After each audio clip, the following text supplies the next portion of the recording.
नमस्कार, मैं विजय विक्रम सिंह और स्वागत है आपका इस ख़ास पॉडकास्ट में, जहां पर आज हम आपकी मुलाकात कराएंगे एक ऐसे शख्स से जिनके मजबूत इरादे एक मिसाल हैं।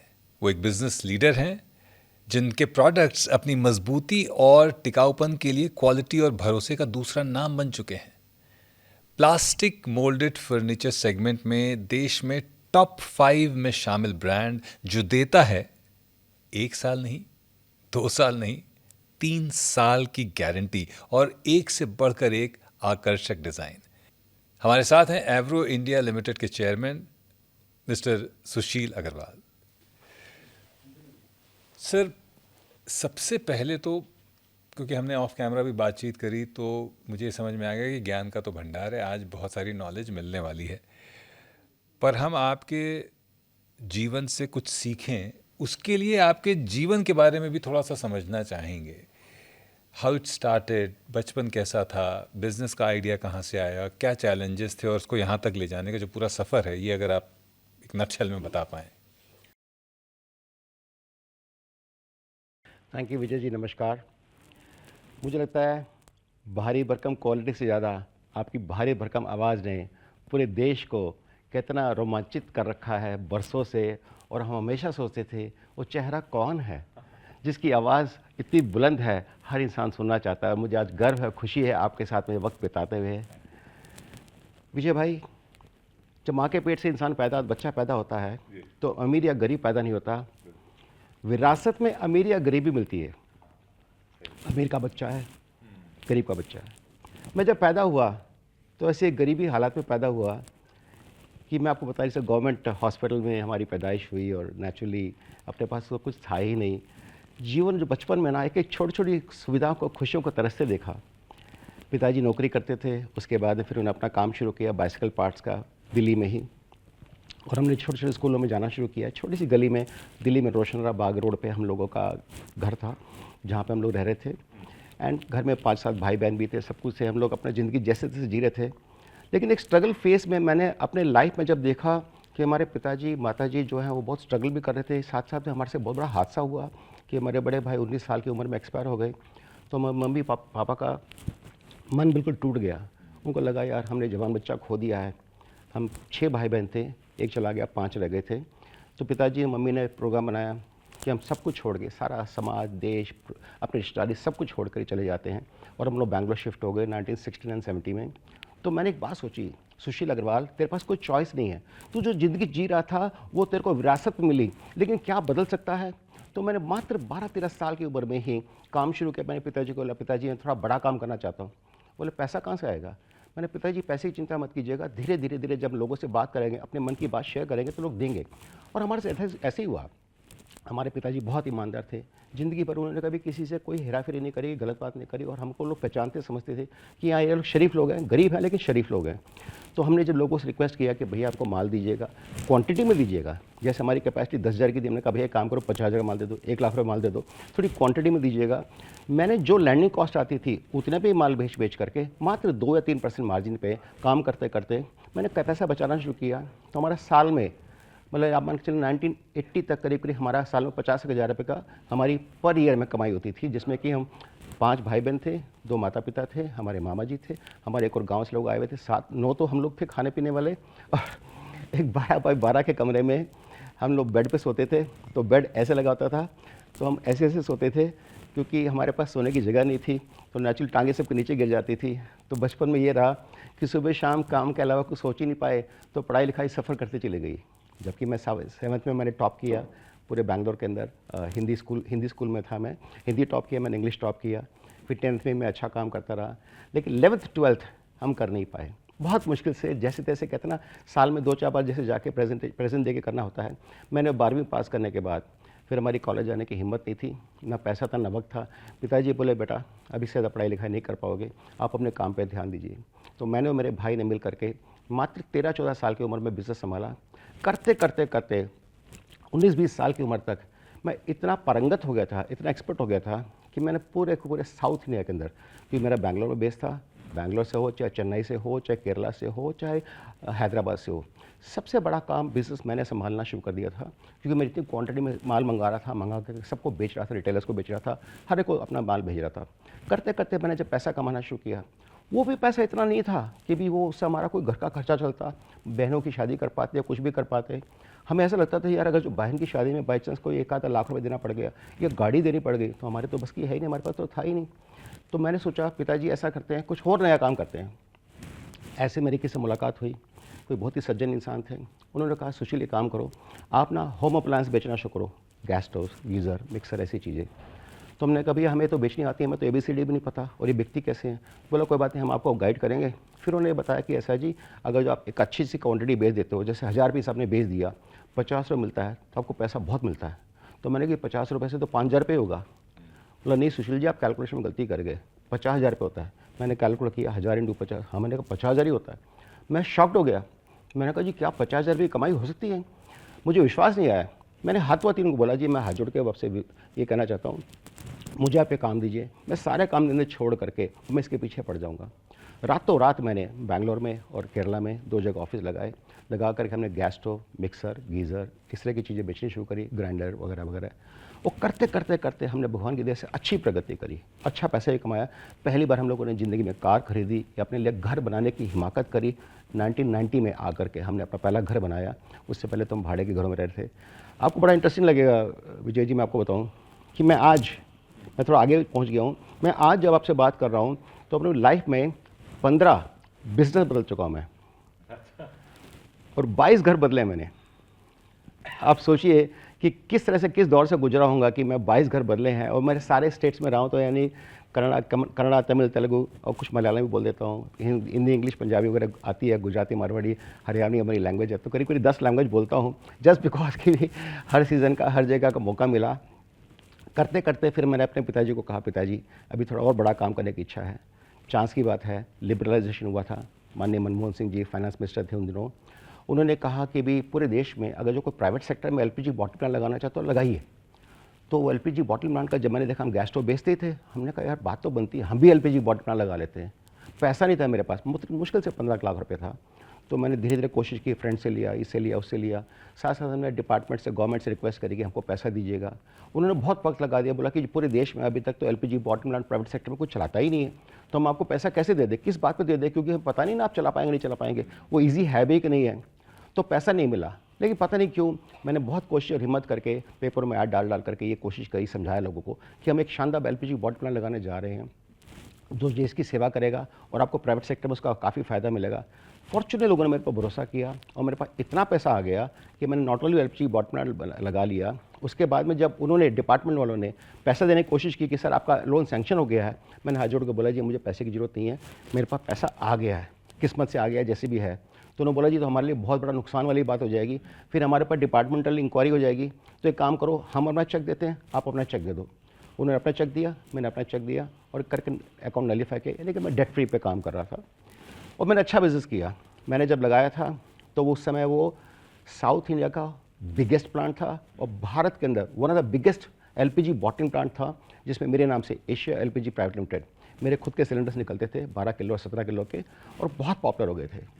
लेकिन थोड़ा सा प्रॉब्लम क्या रही कि जब जब सिलेंडर आते या गैस आती तो गैस के हमारे को जो इंपोर्ट होता था वो IOC, HPCL ऐसी बड़ी बड़ी कंपनियों के माध्यम से होता था। वो हमको थोड़ा सा देने में टरकाने लग गई, तकलीफ आने लग गई। जब उन्हें लगा कि गैस दे ही नहीं पा रहे, सिलेंडर खाली पड़े हुए हैं, तो हमारे पिताजी ने बोला बेटा ये ना चोरी चकारी के काम, झूठ बोलने का काम हम नहीं कर सकते, तो एक काम करो, ये हमारे बस की नहीं है, इसको छोड़ देते हैं। तो हमने फिर उस प्लांट को किसी एक आदमी को जो लिस्टेड कंपनी थी हैदराबाद में, उसको प्लांट पूरा बेच दिया।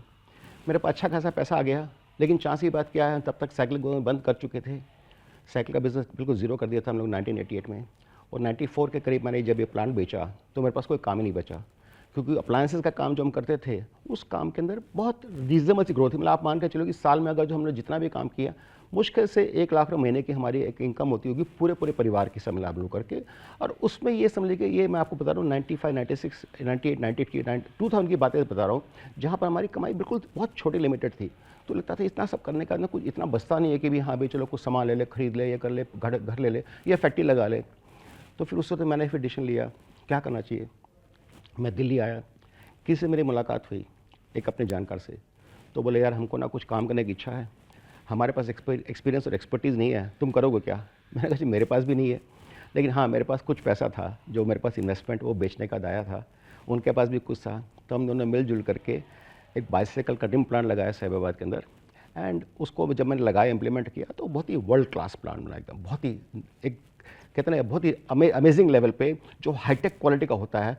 क्योंकि मैं एलपीजी पॉट में लगा चुका था, तो मुझे पता था कि किस प्रकार से लगाना चाहिए। मैंने उसको लगाया, लगाने के बाद उससे हम लोगों ने इतनी ज़बरदस्त ग्रोथ करी विजय जी, कि पूरे भारत के अंदर बड़ी कंपनियों के अलावा सिर्फ भारत का सबसे बड़ा ऑल्टरनेट यानी कि जो रिप्लेसमेंट मार्केट के अंदर साइकिल रिंग की प्लांट था, तो हमारा था, जिसमें हम 13,000 रिंग पर डे का बनाते थे साइकिल रिंग।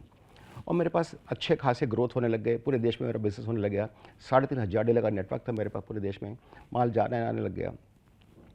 एक स्टेज ऐसी आई कि जब जो हमारे साथ में जुड़ के काम कर रहे थे, उनको लगा कि भाई ऐसा है, ये काम तो हम ही कर लेंगे, तो आप ऐसा कीजिए, आप अपना नमस्ते कर लेते एक दूसरे से।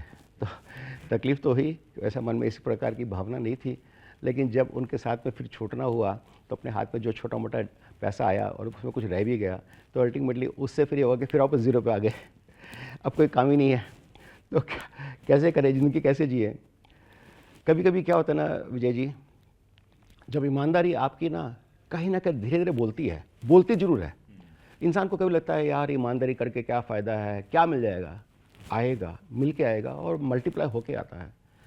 क्योंकि मुझे बहुत लोग जानते थे और ये पता था कि ये बहुत ही मेहनती है, बहुत ही ईमानदार है, और ये ना लड़ाई झगड़ा करके चिक चिक नहीं करता है। और जैसे मैंने आपको कहा, मैं कभी किस्मत के अगेंस्ट में नहीं गया, किस्मत के साथ गया। जैसे नदी बह रही है, अगर मैं उसके अगेंस्ट में जाऊँगा तो मेरे को लगा मैं स्विमिंग कर रहा हूँ, लेकिन मैं एक्चुअली वहीं हूँ, स्विमिंग कर ही नहीं पा रहा हूँ, क्योंकि मैं जितना बहाव चल रहा है उतना ही कर पा रहा हूँ। अगर जो बहाव के साथ चलता तो डबल स्पीड हो जाती, तो मैं डबल स्पीड के हिसाब से चलता चला गया। मैंने कभी भी कोई आर्गुमेंट किसी से करी नहीं, मेरी किस्मत ने जहाँ ले गई मैंने कहा मैं तैयार हूँ, मुझे काम दो। और मैंने झोली पसार के ऐसे हाथ जोड़ जोड़ के लोगों से काम मांगा। मेरे को कोई देता तो मैं ऐसे नहीं लेता, मैं ऐसे हाथ दोनों फैला देता, डाल दो मेरी झोली में, जितना डालना डाल दो, और हमेशा हम्बल रहता। करते करते मेरे को किसी दोस्त ने बोला सुशील काम करते हैं, हम प्लास्टिक फर्नीचर का काम करते हैं। तो मैंने कहा मुझे तो ABCD भी नहीं पता, ये चलती कैसे है, क्या होता है। लेकिन वो बहुत समझदार एक्सपर्ट इंसान थे, उन्होंने अपना खुद का पैसा लगाया, कुछ पैसा मैंने लगाया, कुछ थोड़ा बहुत मुझे प्रॉपर्टी वगैरह बेचनी पड़ी, क्योंकि इतना पैसा हमारे पास बचा नहीं था तब तक। ये कि सर इधर तो पैसा डिसबर्स हो गया था, हमने घर भी बना लिया था, इधर तो खर्चे हो गए, तो जो हमारे पास बेच के प्लान बेच के आया था तो पैसा लिमिटेड था। फिर उसको जब शुरू किया, शुरू करने के डे 1 से ही हमने भगवान की दया से अच्छा पैसा कमाना शुरू किया, अच्छी प्रगति करी। और जब मैंने प्रगति करी, मैंने काम की शुरुआत करी उस काम को, तो विजय भाई उसमें पूरे देश में बहुत बड़ी बड़ी जानी मानी कंपनियाँ, जो आज भी देश की नंबर 1 कंपनी है, उनका नाम नहीं ले सकता, उन कंपनियों के बाद पूरे भारत में सबसे पहली फैक्ट्री हमने लगाई थी प्लास्टिक फर्नीचर की। जब मैंने लगाई तो लोगों ने बोला ये आदमी फेल होने वाला है। कि जिस दौर में वुडन और मोल्टन फर्नीचर और स्टील फर्नीचर वो सब चलता था, ये कन्विक्शन कैसे आया कि प्लास्टिक जो है furniture is the way forward? Absolutely आपने सही कहा, क्योंकि उस समय क्या था कि जो मशीन आती थी बहुत महंगी आती थी, यूरोप से आती थी, प्लास्टिक फर्नीचर मोल्ड भी जो आते थे इटली से आते थे, बहुत महंगे, 3-4 एग्जैक्टली 3-4 करोड़ रुपए के मोल्ड आते थे यूरोप से, बनने में 1 साल लग जाता था। तो लोग बोलते थे ये पागल आदमी है, इसके बस की है ही नहीं, ये फेल होगा जरूर। तो हम लोगों ने पहले इटली से कोशिश करी, नहीं मिल पाया, हम अफोर्ड नहीं कर पाए। फिर हम ताइवान गए, हमने ताइवान से कुछ मोल्ड खरीदे जो बहुत महंगे थे, लेकिन मैं लगा चलो हम अफोर्ड कर सकते हैं जैसे जैसे, क्योंकि पार्टनरशिप में काम कर रहे थे। तो मन में ये था कि चलो भाई नुकसान होगा तो भाई 50% ही जाना, अपना जो भी होगा सीखेंगे तो कुछ पालेंगे। तो करते करते जब हमने उसकी शुरुआत करी, हमने सिर्फ 2 ही आइटम 2 मोल्ड से शुरुआत करी, एक ही मशीन से। और जब हमने शुरुआत करी तो इतनी तेज़ी से प्रगति पकड़ी विजय भाई, एक ही साल में मैंने 10 मशीनें खरीदी, और मैंने जयपुर में और लुधियाना में भी सेम वैसे ही प्लांट लगाया। और लगा करके इस समय नॉर्थ इंडिया के हम लोग सबसे बड़े मैन्युफैक्चर बन गए। जो लोग हमको डाउटफुल निगाहों से देखते थे, सोचते थे ये आदमी फेल होने वाला है, उन्होंने देखा यार तो कामयाब हो गया। तो लोगों के दिमाग में बहुत बड़ी आशा जागी। लोग चोरी छुपे हमारे लोगों को पैसा दे दे करके, सिक्योरिटी वालों को दे करके प्लांट में आकर देखते हैं कि ये मशीन कैसे चलाते हैं, इनके मोल्ड कहाँ के, मशीन कहाँ से खरीदी है, कितने में खरीदी है, इनवाइस की कॉपी ले जाते हैं, पता नहीं क्या क्या करते हैं। और हमारे आदमी जिसके अगर जो लेट से सैलरी 20-25 हज़ार, उसको 50-50 हज़ार रुपये देते हैं कि तुम आ जाओ हमारे पास, हमें काम सिखा दो, मैं कैसे क्या करना है। करते करते मुझे एक बात की खुशी है विजय भाई, नो डाउट, मैंने कई बार सेटबैक पाया, तकलीफ भी हुई, कंपटीशन बढ़ा, मार्जिन कम हुए, लेकिन हमारी उस कोशिश के कारण, क्योंकि हमने क्रिएट करके डेमोन्स्ट्रेट कर दिया था कि हमें कर सकते हैं, पूरे देश में लोगों को विश्वास होगा हाँ ये कर सकते हैं। आज आपको सुनकर खुशी होगी कि 5,000 करोड़ रुपए की प्लास्टिक फर्नीचर की इंडस्ट्री पूरे देश में सेट हुई है। तो उसके लिए हम एक रीज़न है। ऐसा मैं नहीं कहता कि हमने शुरुआत करी, शुरुआत तो बड़ी कंपनियों ने करी, लेकिन रिसाइकल के अंदर और सस्ते रेट में। जैसे आज मैं आपको प्रोडक्ट बेचता हूँ, मेरा प्रोडक्ट 40% चीपर है, मैं 3 साल की गारंटी देता हूँ, 100% मनी बैक गारंटी है, मिनिमम 10% एश्योर्ड रिटर्न है, और 3 साल की गारंटी बहुत सारे प्रोडक्ट के ऊपर मेरी जा ही रही है। मेरे पास इंडिया की one of the largest range है। और इस सफलता के मैं पीछे एक चीज़ है जो आप बहुत ही हम्बली मेंशन नहीं कर रहे हैं, वो है इनोवेशन। तो वो इनोवेशन को कैसे जिंदा रखते हैं आप? जैसे वो 4 शेल्फ शू रैक अभी आपने कुछ लॉन्च किया है, तो ये जो इनोवेशन है, आई थिंक ये सक्सेस का बहुत बड़ा रीज़न है। आपके पास कुछ टेलीपैथी है, आपने मेरे माइंड को रीड किया। आई स्वेयर, आपने बिल्कुल सही वो शब्द कहा। इनोवेशन के बिना कुछ नहीं हो सकता। मार्केट में मी टू दुनिया जीती है, हर आदमी कीड़े मकोड़े की ज़िंदगी जी रहा है, लेकिन अल्टीमेटली स्टैंड आउट कौन करता है? विजय भाई, जब हमने अपने इसकी शुरुआत करके हम अपना काम कर रहे थे, तो क्या हुआ कि मार्केट में चलन आया कि एक ही प्रोडक्ट में, जैसे कुर्सी है, उसमें डबल कलर एक ही टाइम में इंट्रोड्यूस करे, एक ही टाइम में पुश करे। अब वो डबल कलर कैसे करे? तो यानी कि 2 पाइप से पानी जाए, या सॉरी प्लास्टिक जाए, तो जाके डबल कलर बने, लेकिन वो कभी ऐसे फैल जाता, कभी ऐसे फैल जाता, तो बन नहीं सकता था। यू विल नॉट बिलीव, मैंने मात्र 15,000 रुपये में उसकी टेक्नोलॉजी बना दी, जिसमें एक न्यूमेटिक सिस्टम लगाया, जिसके अंदर की डबल कलर बनने लगा और एग्जैक्टली सेम आने लग गया। हर बार प्रोडक्ट बनता सेम ऐसे ही बनता। तो लोगों को भरोसा नहीं आया, लोग बोले कि कुछ ना कुछ चक्कर है। वीडियो बना के लेके जाते थे कि वाकई में बनता है क्या, वाकई बनता है क्या, क्योंकि पूरे विश्व को बना नहीं रहा था। मैंने उसके बाद मुड़ के नहीं देखा। फिर मैंने इतनी तेज़ी से जब प्रगति करनी शुरू करी, तो विजय भाई, हम लोगों ने पूरे विश्व के अंदर जो बेस्ट से बेस्ट क्वालिटी के मोल्ड होते थे, मैं बहुत घूमता हूँ, मतलब 150 दिन मेरे को ट्रैवल करना मेरे लिए एक आम सी बात थी, और मैं घूम करके मॉडल प्रोडक्ट सेलेक्ट करता, समझता, फिर उसको अपना डिज़ाइन करता। आज मेरे पास भारत के 28 डिज़ाइन रजिस्टर्ड हैं, जो आपने कहा ना इनोवेशन, एस्थेटिकली वेरी डिफरेंट, और 40% चीपर प्राइस में भी। यानी कि आज मैं अगर जो किसी को बोलूँ कि भैया गोल्ड लेट से 1 लाख रुपए का है, मैं आपको 90,000 रुपये दूंगा, तो लोग बोले झूठा है, कुछ ना कुछ तो हेराफेरी कर रहा होगा। मेरे साथ ऐसी है। आज मैं 3 साल की गारंटी देता हूं, जबकि दूसरे लोग 1 साल की गारंटी देते हैं। मेरे 40% प्राइस सस्ते हैं। मैं 5 करोड़ से ज़्यादा कस्टमरों को माल बेच चुका हूं। हर रोज़ करीब 20,000 पीस प्लास्टिक फर्नीचर बनाता हूं, जो भारत की 3rd या 4th लार्जेस्ट कंपनी में हमारा इस समय नाम आ रहा है। और यह रुके नहीं विजय भाई। अब हमारे जो नेक्स्ट लीप है हमारा है, वो इसको डबल करके भारत की लार्जेस्ट कंपनी बनने का है। क्वालिटी कैसे एश्योर करते हैं फिर? जब इतना मास प्रोडक्शन है, इतनी तेज़ी से ग्रोथ है, तो सबसे बड़ा चैलेंज होता है क्वालिटी को एश्योर करना, तो वो कैसे? ये आपने बड़ी इंटरेस्टिंग बात पूछी। आज देखिए, लेट अस से एक पल के लिए ना, रिलायंस क्रूड से दाना बनाता है, उस दाने से लोग फर्नीचर बनाते हैं, ठीक है, परफेक्टली ऑलराइट, कोई इसमें गलती नहीं है। लेकिन उस फर्नीचर के या फिर उस प्रकार के प्लास्टिक का दाना जो कंज्यूमर के पास चला जाता है, प्लास्टिक का माल बन के, वो रिसाइकल होके आता है, तो जिस कंडीशन में भी आता है वो उस कंडीशन में आता है जिसमें रिलायंस देता है। वो तो फ्रेश कंडीशन में देगा, ये तो रिसाइकल कंडीशन में है। उस रिसाइकल कंडीशन के माल को ठीक करके हम अपने पास प्लास्टिक फर्नीचर के दाना भी बनाते हैं, प्लास्टिक फर्नीचर भी बनाते हैं। और आज मेरे पास भारत की सबसे बड़ी प्लास्टिक रिसाइकलिंग यूनिट है, जिसके अंदर हम लोग आने वाले वक्त में ऑटोमोटिव सेगमेंट में डैशबोर्ड, बम्पर को, इनको फर्नीचर, इनको देंगे कंपाउंड। इसके साथ में automotive component, sorry consumer durable products में, जैसे एयर कूलर्स है, वॉशिंग मशीन है, ऐसी कई चीज़ों के अंदर हम देंगे, जो फिर वापस 40% सस्ता होगा। और गवर्नमेंट ऑफ इंडिया की रूल्स रेगुलेशन के हिसाब से जो कार्बन न्यूट्रलिटी की बात है, उस पर हमारा बहुत बड़ा इस समय योगदान भारत में चल रहा है। जो इकोसिस्टम क्रिएट करके हम देश के अंदर मैक्रो और माइक्रो एंटरप्रेन्योर्स को प्रमोट करना चाहते हैं। हम चाहते हैं हमारे देश में 10 मिलियन मेट्रिक टन, यानी कि 1 करोड़ लाख टन हमारे यहाँ प्लास्टिक हर साल डिस्कार्ड किया जाता है, जिसको कोई लेने वाला नहीं है। वो रोडों में, ओशंस में, रिवर्स में चला जाता है, एनिमल्स खा लेते हैं, मर जाते हैं। हम उस प्लास्टिक को रिकवर करके उससे शानदार प्रोडक्ट बना करके बेच रहे हैं, गारंटी के साथ में, मार्जिन भी कमा रहे हैं। साथ साथ में पूरे भारतवर्ष को ये बताने की कोशिश कर रहे हैं कि ये चीज़ गोल्ड है, इसको वेस्ट मत जाने दीजिएगा, पर्यावरण को बचाइएगा। और ऐसा करके हम हर केजी प्लास्टिक जब यूज़ करते हैं तो 2.5 kilo green house gas emission बचता है। कार्बन न्यूट्रलिटी के चैंपियन है। इसको रिकॉग्नाइज करके बिजनेस आउटलुक मैगजीन ने पूरे देश में जब सर्वे किया और उन्होंने महसूस किया कि एवरो इंडिया लिमिटेड या एवरो रिसाइकलिंग लिमिटेड एक ऐसी कंपनी है जो 23-24 सालों से साइलेंटली काम कर रही है, तो उन्होंने पूरे देश में ऑडिट करके हमारे को गोल्ड कैटेगरी का हाईएस्ट अवार्ड ये दिया कि ये सर्कुलरिटी के चैंपियन है। इंटरेस्टिंग है कि जनरली एसोसिएट ये किया जाता है कि अगर आप मास प्रोडक्शन में हैं और प्रॉफिटेबल मास प्रोडक्शन में हैं तो आप निसंदेह एनवायरनमेंट को तो नुकसान पहुंचा ही रहे होंगे। सही है, सही है। और जब प्लास्टिक की बात आती है तो बिल्कुल लगता है। तो आप ये मान के चलेगा कि भी आज हम, जैसे आपने क्वालिटी की बात की थी, हमारी खासियत क्या है, देखिए मैं आपको क्या कह रहा हूँ, सबसे पहली बात, मैं 3 साल की गारंटी देता हूँ प्रोडक्ट पे, इन्हें मुझे भरोसा होगा। मेरे 40% प्राइस सस्ते हैं। बोले अच्छा वाकई में, वो कैसे? इसके अलावा मैं आपको लेट से 100% मनी बैक गारंटी दे रहा हूँ। गारंटी के पीरियड में हो, आगे पीछे कभी भी टूट टाट जाए, खराब हो जाए, कस्टमर की मजबूरी नहीं कि उसे रिप्लेस कराना है। और आज फ्लिपकार्ट, अमेजॉन के ऊपर हम प्रैक्टिकली नंबर 1 चल रहे हैं पूरे देश के अंदर। चैनल के अंदर हर आदमी हमको जानता है कि हाँ, अब इनके प्रोडक्ट में कोई कमी नहीं आती है, क्योंकि हमारी कोशिश क्या है, हमारी कलाकारी क्या है कि फ्रेश के ग्रैनुल से तो कोई भी माल बना लेगा। रिसाइकल के माल से ग्रैनुल से कुर्सियाँ बना के, फर्नीचर बनाने के बाद बिना क्वालिटी में कॉम्प्रोमाइज़ करे, बिना शेप को बिगाड़े, बिना क्वालिटी को बिगाड़े, स्ट्रेंथ को बिगाड़े, ग्लॉस को बिगाड़े माल बेचना कोई आसान काम नहीं है, वो भी गारंटी के साथ।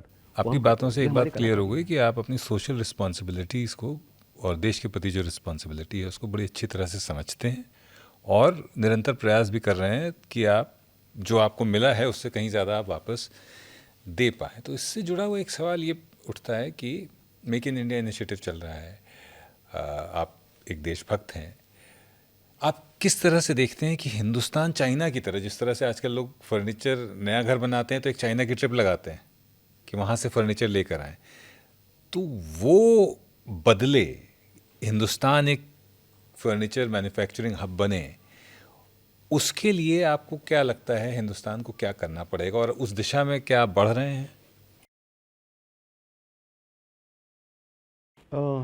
आपका सवाल बहुत जेन्युइन है, बहुत जायज़ है, वाजिब है। ये एनलाइटनमेंट ना, ये अवेकनिंग आनी जरूरी है पूरे सिस्टम में।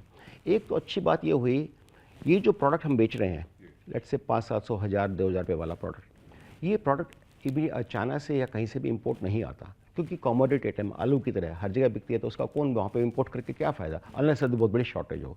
तो हर जगह फैक्ट्री लगे होने के कारण उसको चाइना नहीं बेच पाता है। लेकिन हाँ, आज भी चाइना से हाई क्वालिटी का फर्नीचर, यानी कि जिसमें लकड़ी के लेग लगे हैं, स्टील के लेग लगे हैं, या फिर कुशन में फैब्रिक लगा है, कोई लेदर लगा हुआ है, इस प्रकार के प्रोडक्ट इंडिया में आज भी नहीं बनते, जो चाइना से कंटेनर पे कंटेनर लोड होकर के, इंपोर्ट होकर के आ रहे हैं। और जो हाई क्वालिटी फर्नीचर है, जो आपने कहा हर आदमी चाइना ट्रिप मारता है, बाय डिफ़ॉल्ट जो लोग अपना आम है वो चाइना जाते हैं, बहुत बड़े अमीर इटली चले जाते हैं कि चलो वहाँ से लेके आएंगे, और अल्टीमेटली वहाँ से जो प्रोडक्ट लाते हैं, इसमें कोई शक नहीं है वो अच्छी क्वालिटी के भी हैं, ग्लॉस फिनिशिंग भी है, और अफोर्डेबल भी है, और बहुत जल्दी अवेलेबल भी है। हमारे यहाँ आपको विजय भाई बड़ी इंटरेस्टिंग बात बताऊँ, एक सर्वे किया गया था, तो पूरे देश में करीब $10 बिलियन की मार्केट है फर्नीचर के समय। तो मेरा असेसमेंट ये कहता है, माय गॉड, ओके, पूरे भारत की बात कर रहा हूँ, इंडिया में। तो मेरे पास एक असेसमेंट के लिए किसी बहुत बड़ी लार्ज कंपनी ने, मैं उनका नाम नहीं लूँगा, उन्होंने मेरे से पूछा, क्योंकि मैं confederation of Indian industry CII का वेस्टर्न यूपी का चेयरमैन भी रहा हूँ, तो मेरे पास बहुत डेटा आता है। तो उन्होंने पूछा, सुशील जी हम आपसे जानना चाह रहे हैं कि आज से 8-10 सालों में भारत कहाँ पहुँच जाएगा फर्नीचर के मामले में। मैंने एक एस्टीमेट लगाया, मैंने कहा भी जिस तेज़ी से हमारे यहाँ ग्रोथ आ रही है, कंज्यूमरिज्म है, और आज के डेट में जो अर्बन है, अर्बन तो अपनी जगह डेवलप हो ही गए, रूरल जो है वो तेज़ी से डेवलप हो रहे हैं, क्योंकि लैंड की वैल्यूज़ काफ़ी अच्छी मिलने लग गई है, बहुत बड़ा इंफ्रास्ट्रक्चर हो गया, मोबिलिटी बहुत स्ट्रांग हो गई है, कनेक्टिविटी है, उनके बच्चे सारे अच्छे स्कूलों में, कॉलेज में पढ़ते हैं, पूरे विश्व में घूमते हैं, टेक्नोलॉजी से हमेशा जुड़े रहते हैं, तो उनको आदत पड़ेगी कि मेरे पास हाई क्वालिटी टीवी, फ्रिज, ऐसी चीज़ें चाहिए, इन्हें घर में अपना कम्फर्ट्स और ये चीज़ चाहिए। तो ऐसे में आप मान के चलिए, मैंने हिसाब लगा कि भी हमारे यहाँ अगले 2030 तक, मात्र 5 या 6 साल में, I am looking at $100 billion of market in furniture loan. तो उन्होंने कहा सर आप बैंग ऑन वो, सर आपने बिल्कुल सच्चाई से कहा, ईमानदारी से कहा, आपने एकदम बिल्कुल एग्जैक्ट फिगर बोला। हमने बोला मिलियंस ऑफ डॉलर्स खर्च करे ये फिगर तक अराइव करने के लिए, आपने ऐसे ही बता दिया। मैंने कहा इतने साल इसमें एक्सपीरियंस किया, पाया, समझा है, और हमें पता हमारे देश में तेज़ी से लोग, आज देखिए ऑर्डिनरी आइटम तो बिकती कितनी मुझे पता नहीं है, लेकिन लग्जरी आइटम, चाहे गाड़ियाँ हो, चाहे बैग्स हो, चाहे ड्रेसेस हो, चाहे वॉचेस हो, भाग भाग के बिक रहा है। आज के दिन 5 स्टार होटल में जगह नहीं मिलती है, प्रीमियम क्लास में जगह नहीं मिलती है, ऑर्डिनरी जगह मिल जाती है। इसका कारण क्या है? लोगों को पैसा आ गया है, वो आज खुशी से अपना पैसा खर्च करके कहना चाहते हैं हेलो मैं भी अफोर्ड कर सकता हूँ, मैं भी ज़िंदगी जीना चाहता हूँ।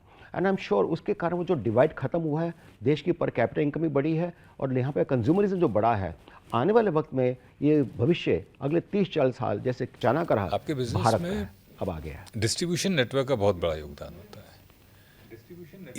और कंपटीशन भी बहुत ज़्यादा है, तो ऐसे में इतना मजबूत डिस्ट्रीब्यूशन नेटवर्क आपने कैसे खड़ा किया?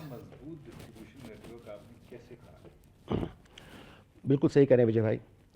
कहते हैं जो दिखता है वो बिकता है, बहुत सिंपल सी बात है। आज लेटर से मैं किसी गांव में गया और मेरी इच्छा हो कि मुझे किनले की बॉटल पीनी है, लेकिन बिस्लेरी मिल रही है।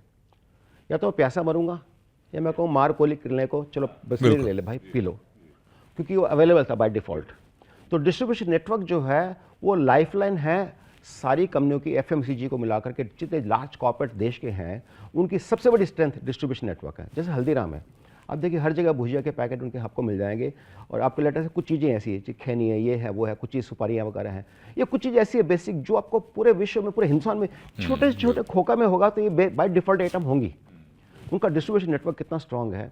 तो आज हमने भी 23 सालों में इसी बात पे एम्फेसिस रखा कि पहले हम यूपी माल बेचते थे, आज पूरे देश में 24 स्टेट्स में और 30,000 डीलर नेटवर्क के थ्रू और करीब 8,000 पिन कोड पे हम सर्विस करते हैं। इसके अलावा जैसे मैंने आपको बताया कि भी ऑनलाइन वगैरह पे हम इस समय इंडिया में नंबर 1 है।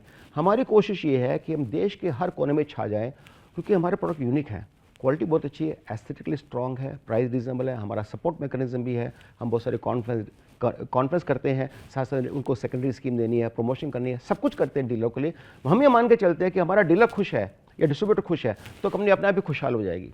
तो इसलिए हम हमारा एम्फेसिस और फोकस इसी बात पर रहता है, डिस्ट्रीब्यूशन नेटवर्क को स्ट्रॉन्ग करें और भगवान की दया से उसको करने में हम बहुत कामयाब हैं, खुश हैं। पिछले 1 साल में मैंने 100 से ज़्यादा डिस्ट्रीब्यूटर ऑनबोर्ड किए हैं, हमारी मुहिम चालू है और भगवान ने चाहा, जैसे मैंने कहा कि 3 million pieces 30 lakh piece furniture हमने बेचा था पिछले साल, 60 लाख पीस की कैपेसिटी हमारे पास है और हम आने वाले में 60 लाख नए मार्केट्स और नए प्रोडक्ट कैटेगरीज, उसके लिए आप उसको कैसे आप उस डिमांड को फुलफिल करने का जो विजन है वो क्या है? देखिए आपने इतिहास जो गवाह है कि ब्लैकबेरी, नोकिया जैसी कंपनियां क्यों साफ हो गई, उन्होंने इनोवेट नहीं किया, वक्त के डिमांड को नहीं समझा। आज मार्केट में हर आम आदमी लेटेस्ट से प्लेन आलू को देख देख के थक गया, वो आलू के स्टॉल पर जाके खड़े थे, वाह आलू कैसे लगते हैं, उनको कोई लेना देना नहीं है। लेकिन आलू से बनाए कोई आपने बनाई फ्लेवर की कोई चिप्स बनाई है, कोई चीज़ बनाया, टेढ़े मेढ़े वो बनाए जो भी बनाए, उसको इंसान खा के बोलता हाँ बड़ा मजा है, बिकॉज वो इनोवेट किया, उन्होंने कुछ एक्सपेरिमेंटल बनाया। हम भी ऐसे करते हैं, हम हर सीजन में प्रोडक्ट को चेंज कर करके नए नए प्रोडक्ट लाते हैं, मार्केट की डिमांड और लोगों की पल्स को ध्यान से रखते हैं और हम अहेड हैं। कंज्यूमर आज क्या मांग रहा है उससे 2 साल के बाद क्या मांगने वाला है, हम उसके अहेड है। जैसे आज बड़ी बड़ी कंपनियां, चाहे एप्पल हो, 2025 में दो छोड़िए 2030 में क्या निकालें उसकी ऑलरेडी उन्होंने तैयारी कर रखी होगी। ऐसे अहेड रहने के साथ साथ में अपने प्रोडक्ट कैटेगरी को भी बदल रहे हैं। मैं आपको बड़ी इंटरेस्टिंग बात है विजय भाई, मैं जब चाइना जाता हूँ, खासकर चाइना बहुत मैसिव मार्केट है, हम चाइना को नेग्लेक्ट इग्नोर नहीं कर सकते। भले ही हमारे पॉलिटिकल डिफरेंसेस हो वो एक अपनी जगह है, लेकिन business wise they are appreciable. आज मैं जहाँ तक जाता हूँ और वहाँ जब प्रोडक्ट कैटेगरी देखता हूँ तो मेरे को हैरानी मुझे लगता है यार पूरे देश में कोई बनाता क्यों नहीं। अच्छा जब हम सोचते हैं बड़ी बड़ी कंपनियाँ, फिर हमने रियलाइज़ किया कि बड़ी कंपनियाँ कंफर्ट जोन में आ गई हैं। वो बोलती है मेरे को क्या करने की जरूरत है, मेरे को तो इसको करके पैसा खूब मिलता है, मैं इस पर दिमाग खपाई क्यों करूँ। और ये छोटे छोटे लोग जो हैं वो हमेशा नॉर्मली फॉलोअर है, मी टू। अच्छा बड़ी कंपनी ने किया, उसने क्या किया, उसकी कॉपी मार के मैं भी लेके आऊँगा। जब बड़ी कंपनी लाने रही, छोटे करना नहीं चाहते। छोटे अपना इनोवेट इसलिए नहीं करना चाहते, डर है कि अगर जो हमने माल मंगा लिया, मोल्ड मंगा ली, मशीन मंगा ली, माल बिका नहीं, अपना बैंडविड्थ नहीं है, इंफ्रास्ट्रक्चर नहीं है, डिस्ट्रीब्यूशन नेटवर्क नहीं है, तो फंस जाएंगे, सारे पैसे नुकसान में जाएंगे। इसके कारण करते नहीं। यही हमने लीड ली। हम हर समय नए प्रोडक्ट ला रहे हैं और आने वाले वक्त में 2 सालों में भारत के अंदर में ऐसे प्रोडक्ट इंट्रोड्यूस कर देंगे, ड्रॉयर्स, चेस्टर्स, कैबिनेट, प्लास्टिक के सब जो भी है, जो लोगों ने देखे ही नहीं है। इतनी अमेजिंग चीज़ें और सबसे बड़ी बहुत टर्माइट रेजिस्टेंट है, वाटर प्रूफ है, ऑल वेदर कंडीशन प्रूफ है। मैं गारंटी देता हूँ 20 साल तक भी हमारा फर्नीचर इंडोर आउटडोर किसी कंडीशन में, लेह लद्दाख में भी डाल दीजिएगा, टूटेगा नहीं। रफनेस आ जाएगी, ग्लॉस चली जाएगी, जाते जाते इस बात की यंग एंटरप्रेन्योर्स, बडिंग एंटरप्रेन्योर्स जो कुछ करना चाहते हैं, एक संदेश उनके लिए। यस, ये बहुत इंपॉर्टेंट है विजय भाई। मैं आपको धन्यवाद देना चाहता हूँ कि आपने मुझे मौका दिया। और ये जो कुछ 5 चीज़ें मैं बताऊँगा, 5 गोल्डन रूल्स जो बहुत इंपॉर्टेंट है यंग एंटरप्रेन्योर्स के लिए। आपको बड़ी खुशी की बात बताना चाहता हूँ विजय भाई, इससे पहले भूल जाऊँ, जब हम बचपन में पढ़ाई लिखाई नहीं कर पाए तो आई बेयरली डिड 12th। 12वीं करते करते तो मतलब मैंने जैसे कहा कि साल में 2-4 बार चले गए, ऐसा बात होती। लेकिन आज मैं आपको खुशी और गर्व के साथ कहूँ कि मैं 40 कॉलेजेस में जाता हूँ, मैं बीटेक, एमबीए, फार्मा स्टूडेंट्स को ट्रेन करता हूँ, मोटिवेट करता हूँ, फैकल्टीज़ को भी ट्रेन करता हूँ। 15 से ज़्यादा कॉलेज का मैं प्रोफेसर हूँ, जो मुझे डिग्री उन्होंने अपनी तरह से चल के दी है। और बहुत सारे कॉलेज के गवर्निंग काउंसिल या उनके मेंबर या एडवाइज़र बोर्ड में हूँ, जिस तरह से मैं लोगों को ऑडिट करता हूँ। मैं 5 लाख से ज़्यादा स्टूडेंट्स और एंटरप्रेन्योर्स को ट्रेन कर चुका हूँ पिछले कई सालों में। तो मैं यही कहना चाहता हूँ, 5 रूल, 5 चीज़ें ज़िंदगी जो आपको याद रखनी। Number 1, focus, focus, focus. जो भी आप करना चाहते हैं उस पर फोकस रखिएगा, अपने इधर उधर मत शेक कीजिएगा, चेंज मत कीजिएगा, कभी इधर कभी उधर, कभी ज़िंदगी में आपके काम नहीं आएगा। और आपको डिस्ट्रैक्ट करने वालों की कमी नहीं है, राइट फ्रॉम आपके फ़ोन से लेकर के आपके रिश्तेदार, आपके फ्रेंड्स, रिलेटिव, सब कुछ। यानी कि आप उनसे दूर रहिए, फोकस करके काम कीजिएगा। आपकी एक्सपर्टीज़ को कोई भी चैलेंज और मैच नहीं कर सकेगा, क्योंकि जो आपने किया उतना तो उन्होंने कभी करके देखा ही नहीं है। First rule. सेकेंड रूल क्या है? 2 चीज़ें जो आपको ज़िंदगी में हमेशा के लिए बर्बाद कर देंगी। वो क्या है? ईगो, गुस्सा, घमंड। घमंड जब आता है ना, तो इंसान भूल जाता है कि मैं कौन हूँ, क्या है। आपके पास अपने सांसों पे कंट्रोल नहीं है। किस चीज़ का घमंड कर रहे हैं? मेरे पास ये है। मैं एक सिंपल सी बात पूछता हूँ, आप अपना सरनेम हटा के बोलिए आप हैं कौन? आपके पास क्या है? क्या कुछ भी नहीं है ना आपके पास। तो अल्टीमेटली क्या है, जब अपने पास अपने सांसों पे कंट्रोल नहीं है, अपने वक्त पे कंट्रोल नहीं है, तो हमें कभी किसी का घमंड नहीं करना चाहिए। हम मैनेजर हैं, हम ओनर नहीं हैं। और ये गलत फहमी में जो लोग ज़िंदगी जीते हैं, आई स्वेयर, वो ना खुद के लिए जी पाते हैं, ना दूसरों को जीने देते हैं, क्योंकि उनके दिमाग में ग्रीड हमेशा भरा रहता है। और जब आप ये सोचते हैं मैं मैनेजर हूँ और मेरे को ऊपर वाले ने दिया, किस्मत दे दिया, मेरे समाज ने दिया, मेरी प्रकृति ने, मेरे सृष्टि ने दिया, तो मेरा कर्ज है, फ़र्ज़ है कि मैं देश को दे के जाऊँ। इसलिए आज मेरा 50% ज़्यादा टाइम देश को बनाने में लगता है, जहाँ मैं बच्चों को ट्रेनिंग देने जाता हूँ। तो यानी कि घमंड नहीं करना है। दूसरी बात, गुस्सा। गुस्सा करते साथ ही आपका विवेक खत्म हो जाएगा और आपके मुंह से जो शब्द निकलेंगे वो गलत ही निकलेंगे। और हर शब्द इतना गलत होगा जिसका उस टॉपिक से कोई लेना देना नहीं है। आपने किसी को बात कुछ और करनी थी, भाई आप लेट क्यों आए, आपने इसके लिए शुरू कर दिया कि तुम पागल हो क्या, तुम बेवकूफ़ हो क्या, तुम खानदानी बीमार हो क्या, क्या क्या बोलना शुरू कर दिया। अरे बात लेट की थी, कहाँ से कहाँ पहुँच गई। इंसान को हर्ट करता है। Never do that. अगर जो आपको लगता है कि जो शब्द आप कह रहे हैं ये शब्द आप अपने लिए सुनने को तैयार है, तो बोलिए। और आप सुनने नहीं चाहते तो आपको बोलने का हक नहीं है। इसके अलावा चौथी बात क्या है, लोग अपनी ज़िंदगी कैसे जीनी चाहिए? कंपैशन, सहानुभूति, समाज के प्रति, प्रकृति के प्रति, चाहे स्त्री हो, चाहे पुरुष हो, चाहे बच्चे हो, चाहे ये हो, चाहे वो हो, हर चीज़ के प्रति सहानुभूति रखिए ना। आप ये समझ के चलिएगा कि आप एक शॉर्ट टाइम के लिए आए हैं, और अगर जो आप अपना रोल निभाने आए हैं, give your best. You cannot say, I will perform only in theater. You never get an opportunity. This world is theater. Perform every day, every moment, because हमें नहीं पता अगला पल है या नहीं है। तो आज ही अगर जो आपको बोले कि 24 घंटे के बाद आप चले जाएंगे, तो इंसान बोलता है 24 घंटे में सारे काम कर दूंगा भाई, मैं ये कर दूंगा, सारी दुनिया से मिल लूंगा। ये किसको पता है 24 घंटे के छोड़ो, 24 मिनट के बाद आप रहेंगे नहीं रहेंगे, जब ये भी नहीं पता हो। इसलिए अपनी लाइफ में सबसे बेस्ट देने की कोशिश करनी चाहिए। सहानुभूति रखिएगा हर चीज़ में, इवन अपने काम के प्रति सहानुभूति रखिए। जो आप काम कर रहे हैं उसको प्यार से कीजिए, जिससे खुशी से, सम्मान के साथ कीजिए। जब आप उसको मैनिफेस्ट करेंगे, प्यार से करेंगे, तो आपको समाज, इकोसिस्टम भी आपको ब्लेसिंग देता है। तो ये बहुत ज़रूरी है। और लास्ट में क्या है, एक सबसे इंपॉर्टेंट चीज़, फॉरगिवनेस। क्या होता है इंसान ना ज़िंदगी में, लेटर से मैंने आज 65 साल का हो गया, पता नहीं कितने लोगों मुझे बोला तो भूखा नंगा है, भिखारी है, मेरे मुंह पे बोला। हम फटी चप्पल पहनते थे, पैंट हमारी रफ़ी वाली होती थी, शर्ट में रफ़ू होता था, तो लोग हमारे को कुछ बोलते तो हम अपनी आंखें झुका लेते थे, हिम्मत ही नहीं थी ऊपर उठाने की। तो क्या है, आज मैंने को अगर जो मैं उससे गुस्सा लेकर परेशान होता, तू बोलता तू को समझता है अपने आप को भिखारी, मैं नहीं, तेरा बाप भिखारी वगैरह कुछ भी बोल सकता था। लेकिन हमने क्या सोचा, हमारी मजबूरी है। और मैं मान के चलता हूँ कि जैसे मैंने कहा कि गरीब होना एक श्राप है, गरीबी एक गाली है, और गरीब को इंसान समझते तो बेअक्ला ही होगा। ओके, ऐसा नहीं है। इट इज़ जस्ट दैट कि भी वो एक दौर से गुजर रहा है, हम वो भी इंसान है, हमें उसको रिस्पेक्ट करना जरूरी है।